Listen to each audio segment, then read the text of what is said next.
Okay, ano mangyayari pagka pinabayaan mo yung sira mong molar, yung sira mong bagang in Tagalog, kahit sa ang ngipin pa, anumang ngipin sa loob ng bibig natin, if pinabayaan mo, the worst case na mangyayari is mawala siya. Iiwan ka niya.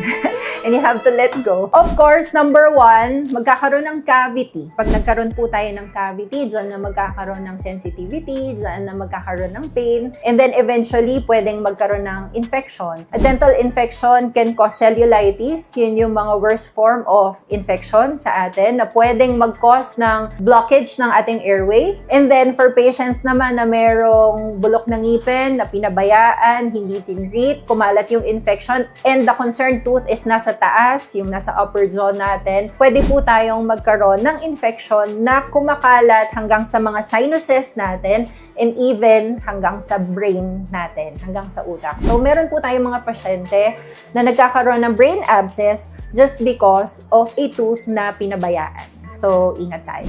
This is Science, Smiles, and Confidence by Dr. Trisha. Share this video to someone who needs to hear this.